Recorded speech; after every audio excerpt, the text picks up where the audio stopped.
Hey, what's up, everybody? BDF video. All right. So, making a therapy session, but I think it has some Laker connections. We'll see what happens, but it starts off with a soccer player, Zlatan. I don't know how to pronounce his last name. It starts with a Z, and he's very, very, very great at what he does. Um, Zlatan Abrima, it's H Abramovich or something like that. I'm not, forgive me, but I just want to give somebody some sense of who I'm talking about. If the name sounds something like that, very famous soccer player. The Los Angeles Lakers, LeBron James sent him a jersey of his as a gift for his soccer achievement. As of late, I don't know if they won the World Cup or got damn close. I don't follow the soccer sport to any degree, so y'all gotta forgive me. I don't know what's going on. All I know is the World Cup's happening, and so maybe he won it or something like that. You would know. But Braun sent him the jersey. He sent it back, and he said something about, and I'm paraphrasing. Uh, he doesn't like the self-importance aspect of things. Like, the self-exhaustion is what I would call it. I don't remember what he said, but essentially, I'm sending this back because I don't like the idea of someone thinking they're that important, that you're gonna just gift me with your jersey. Like, and it's one of those situations where it's like, for me personally, LeBron James sent me a jersey out of thank you. I'm gonna be like, for sure, I appreciate it. Maybe send him one back. You know what I mean? That's the only right way to do things. But some people want to make certain types of political statements that don't have anything to do with the kindness shown to them. It's like, ooh, someone famous who I could take a stance against in a particular way has done something that gives me an opportunity to show the world that I don't align with them. So here, let me go ahead and bite the hand that feeds me, or rather bite the hand that's reaching out to shake it, or whatever. Bite the hand that's giving me a props. I don't know. It's not a trait that I have in my personality, to be honest with you. I really don't have that at all. But I guess I understand certain people's differences and where a person would come from. I've watched people do this before, man. That's not a thing, but I think the angle I can come at it is, this is what we talk about on this channel, though, as it pertains to the importance and the self-exhaustion and the king label that they put on him and other athletes over the years to just inherently behave with the energy of, I'm important, and you are going to be pleased with that importance just inherently because the world is, because that's how we market me and that's how they've marketed me to me. So therefore, I'm going to look at you and say the best way to gift you with something is to give you an image that has my name on it. And like, in that world, of course, that makes sense. Of course, like, literally makes sense. But when you consider people from different countries, you consider how people pray, how different things are, taught to people to be unselfish. You think about people come from war-torn countries where people don't have a whole lot, and it's just a different environment as it pertains to what importance means to a celebrity and what that actually should be appreciated for, and how much that a celebrity should even appreciate that. I was looking at Leo Messi, another soccer player.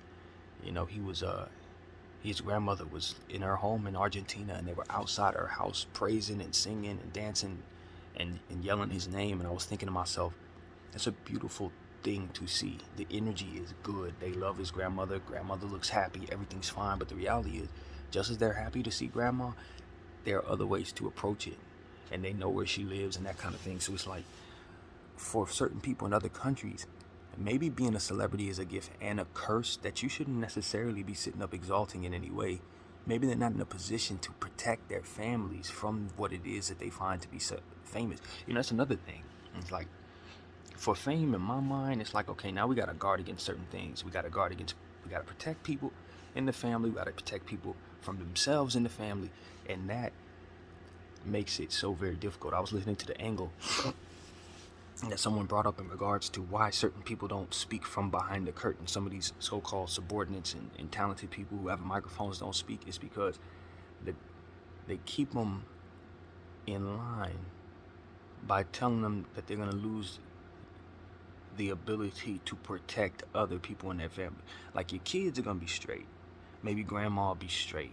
But your cousins your nieces and nephews, we're not going to be able to secure that you can keep them getting, the type of money that they need to be for everybody to be whole, unless you continue to work. Even though you're rich, you got to keep working, because that is the dynamic. And if for some reason you can't keep feeding all the wolves, then eventually your innermost and your closest family going to be the ones that get touched because of it. And that's how it usually goes in a lot of situations. So you consider that dynamic in other countries where they're not taught to love themselves as celebrities like that, because it's not in their propaganda and their agreements to just self-exalt and for the world around them to appreciate that. If anything, the world around them is probably trying to figure out a way to extort that money from them, or try to figure out if they don't live up to the expectations, and they're gonna turn on them immediately in very negative ways. It's like, I just don't know that Zlatan is not from a place where you shouldn't want to be LeBron James. I don't know that. For all I know, he could be a jerk too, just somebody who wants to be mean. Maybe heck, it could be another couple variables there. Who knows? Something personal. I would never ever be able to find that out. But what I look at from afar gives me opportunities to speak about stuff, and that's really what this is, for entertainment purposes and basically for me to let my mind go. But as I look at that and I see what Zlatan's doing and how he sent that jersey back, I say that's cringe to me. That's disrespectful to me. But when I look at his point of view, I'm saying this is why I speak the way I do. It's exactly why I talk the way that I talk into this camera. Because somebody needs to be able to give the other side of things as it pertains to why a guy like Zlatan would do what it is that he did. I think I understand it, even though I don't agree with it. It's the same thing that I'm asking LeBron James to put aside on our basketball team. The same thing that Zlatan is being disrespectful about is the same thing that I think LeBron James is actually working on. I think he's working on it. I think we're seeing signs of him trying to undo that stuff right now in this uniform to some degree. Now, granted, you can't undo it because he's going to be the king. He's going to put on the crown. He's going to, what I mean? That's the brand. His family, his kids, that's the brand. But what I'm seeing from afar, just as a fan watching the sport, and we get a chance to see these guys on camera every day, we see that angle of them every day, but it's still a version of that person every day. And what I see LeBron James dealing with every day is him trying to embrace what benefits come from setting aside some of that importance. I think he's in the presence of trying to learn the wisdom that Zlatan is some weird and disrespectful way trying to teach. Something my mother used to tell me. She said, there's money, how'd it go? It's your manners, your morals, and your principles will get you in rooms that money will not. That's the wisdom to all of this. A guy like Zlatan will appreciate the image of LeBron James more so for being humble than he would appreciate him for being arrogant, or I guess is how he would perceive it as it pertains to the uplifting of the overall self-exaltation of one's image. And that's what I think Zlatan is against, not necessarily the gesture of giving him the jersey, but the notion that jersey is supposed to be a blessing to him because it had your name on it. It's that exhaustion that needs to be put aside. Why? Not because you want people like Zlatan to be nice to you, no. It's because you truly understand that there is something negative about that. It starts somewhere in the place of we're not worshiping God, but worshiping ourselves, and it lands somewhere in the place of other people don't get this type of respect, so we got to guard against it. It's somewhere in there. You know what I mean? You look at your basketball team, you see other guys are making a 100,000th of your amount, because let's just be real, that's what it is. The class system is very vast on the team, but you still need to be able to look other guy in the eye and say, I'm holding myself accountable for the mistake I made out here, and I need you to hold yourself accountable for the mistake you made out here, and together we're going to win regardless of what the situation is from business.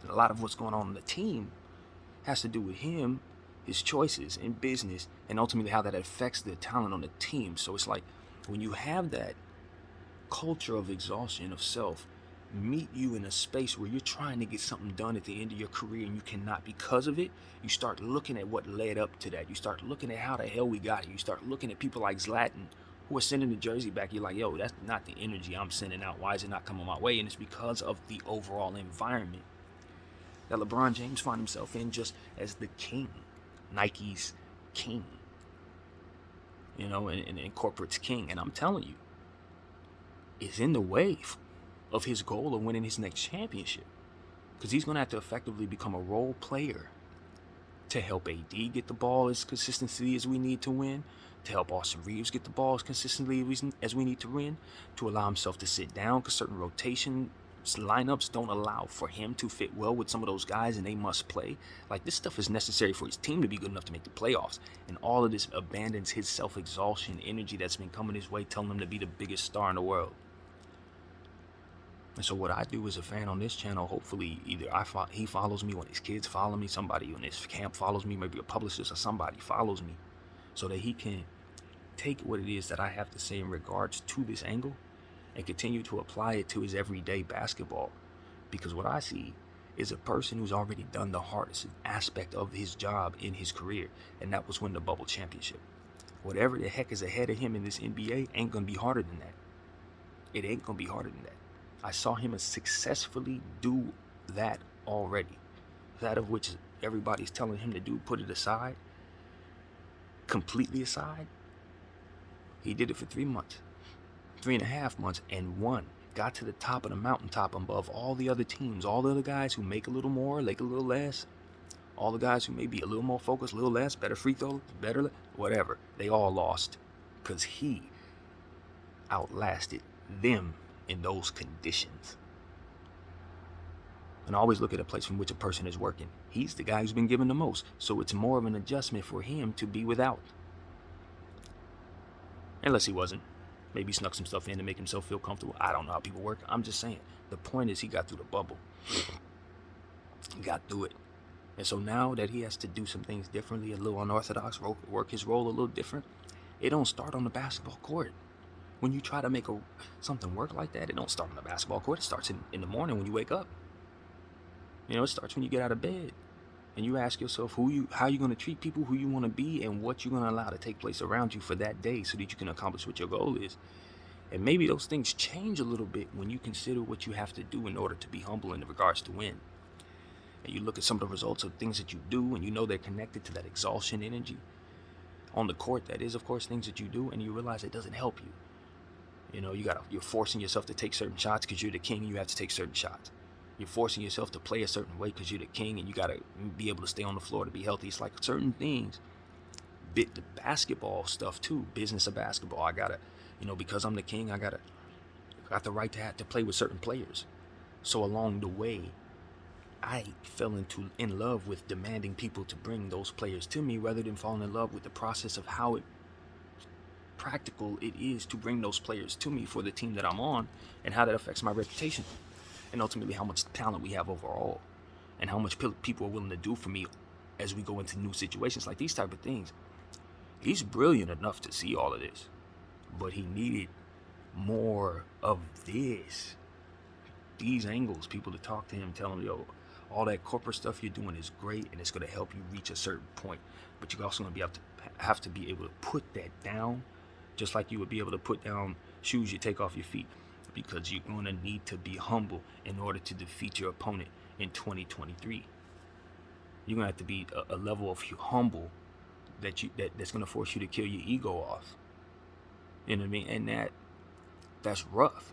But when you see what guys like Zlatan did, it can make you feel uncomfortable about it, and you feel disrespected as a man.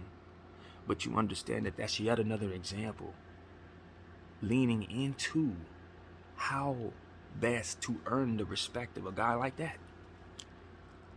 Not that you're after his respect, but you don't want to leave no holes in your situation. You feel me? You don't want to leave no room for nobody to disrespect you if you can help it. And in situations like this, you can help it. Because it's that self-exhaustion, that Nike King image that ultimately Zlatan is disrespecting, not the man. Because if he knew the man, he would know that he's trying to work through that stuff right now. You know what I'm saying? If he was paying attention to the Lakers like I'm paying attention to him, rather, because I don't know the man from Jack, but you would know that he's in the midst of learning how to win in circumstances where he has to be somebody other than that person in order to do so. You know, and I ask the Lord to help me understand things, and I say, you know, what comes to mind is when much is given, much is asked. You know, LeBron James is given all the best talent, this, that, and the third, but now he's being asked to put some of that in a space, you know, strategically to the side, so that guys who are not as important, exalted, talented, gifted, or what have you, can effectively help him be his best self. You know what I mean? And I think that's a metaphor for so much, for so many people who have a lot of power, a lot of money, a lot of times. And I listen to people like Kanye West. He say the same thing. I got more money than you. I don't need to listen to you. I got more money than you. Well, this is why you listen to people who have less money than you, Kay. It's aligned here in this here wisdom right there. That's the nestled space you want to understand when trying to figure out whether or not you want to listen to people who don't have as much as you do. That's it. That's the wisdom.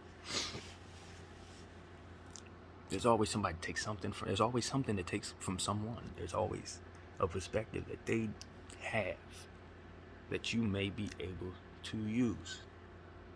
And as it pertains to understanding what money cannot buy you and whose respect you just can't earn, this is where it's at. This is where it's at. And sometimes if you understand positioning and the importance of positioning in this world, you will need that person's respect. You're going to need that. And that's what they don't tell you. You can't buy everything you want. Certainly you're going to want it to a wall. Eventually you're just going to have to ask and say please and say thank you. And sit down and chill and listen to somebody say something you don't want to hear. Like humility is going to get you further. And when it comes to getting that person's respect. You know what I mean? Not thinking that sending them something that everybody else is going to receive because of the agreements of us loving you just because of how well you play basketball is going to be enough in a place like that. No. You got to earn that respect in a different way. And I believe it's somewhere in here. Now, like I said, it's Latin. I don't behave that way. I think you can convey whatever it is that he's trying to convey without sending somebody back something that they sent you as congratulations. You spitting in people's face for sending you love. I don't know what that reflection is supposed to do for you. I don't know. The only reason why I even came to this conclusion is because I'm a very open-minded person. On the surface, it just felt real cringe, and it made him look worse than LeBron James did. LeBron James sent you something, you slid it back to him in disrespect. You look bad, dude. He don't look bad. You look bad. But at the end of the day, it's for us to learn what people are doing, not just look at what they're doing and dismiss it. No, life is too short not to try to draw wisdom from everything. You got to look at it a little deeper so that you just don't find nothing there. I don't like finding nothing. That's my problem. I know people look at me like, why are you looking at things so deep? Sometimes things are not as surface level as they look. Sometimes you just got to take things as is an accident. This is just somebody who did something random, etc., etc. And that's very true, and it's important. Very important we keep that balance in the mix when we do our little conspiracy thoughts. But for me, I like learning, man. I don't think there's a whole lot to learn from stuff when it's surface. If it ain't two different three different variables to look at, chances are it ain't nothing there. It's just an occurrence that provided us nothing. And the way I look at it is, that's not necessarily how God works anyway. Yeah, some things can be surface level, but you just got to look at different angles to see what's coming at it.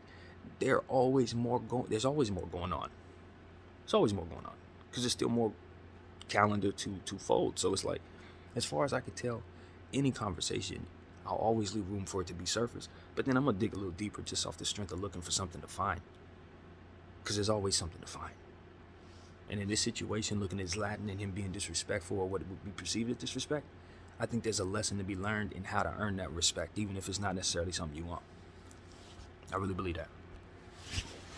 So that's what it is. We're going to continue to talk about our team. We're going to continue to help anybody who watches me understand the importance of setting aside that ego. You know what I mean? Being humble in regards to situations like that, when people don't respect what it is that you have, even though you're a billionaire, trillionaire, whatever, they don't respect your money. but they will respect your time. They will respect your conversation.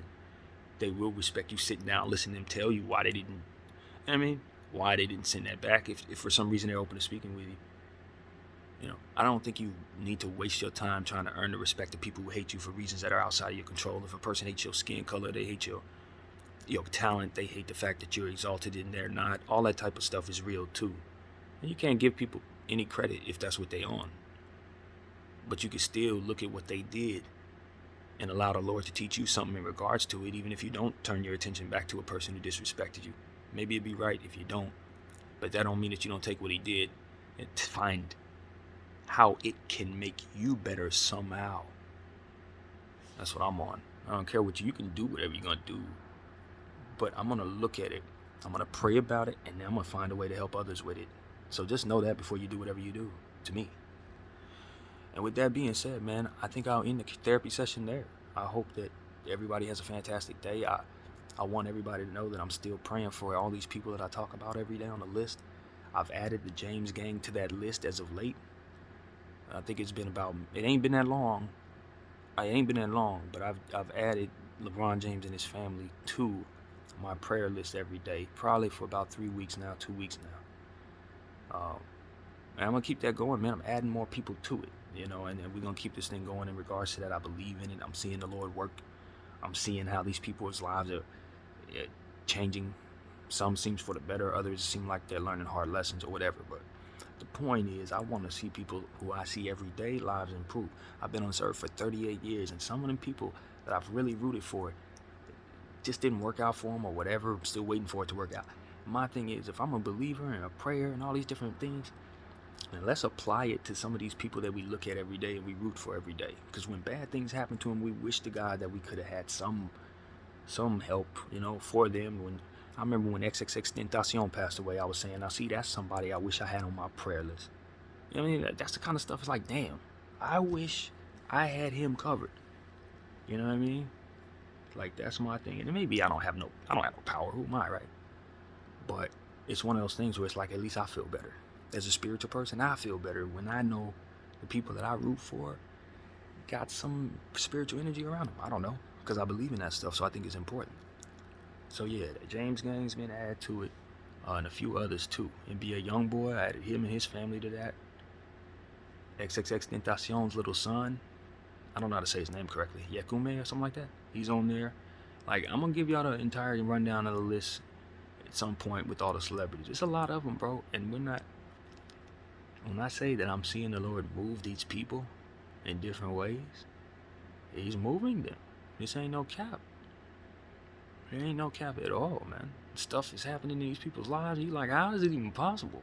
Like, this stuff ain't even make no sense. And I'm seeing him do it.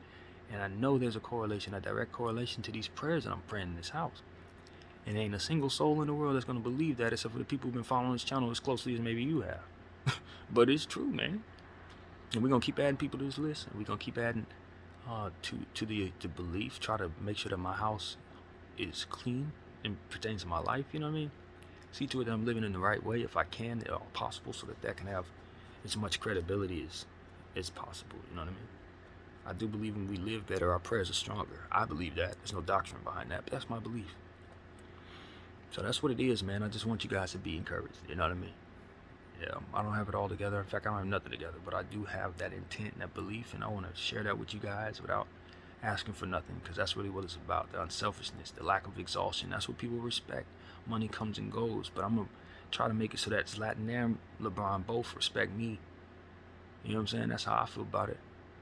I want both of their respect, because my God should have both of their respect. So I definitely, as one of his vessels, should have their respect. I'm not cheating myself out of respect for the exhaustion of money that I can't even take with me. I can't even take that stuff down with me. If I go to hell, that money ain't even gonna put the flames out. So as far as I can tell, the only truth is that I don't know. So therefore I pray to whom I believe does. And with that comes an intent that is better than anything I can manifest in myself. My name is BDF 44. I thank you all for watching. I'm out.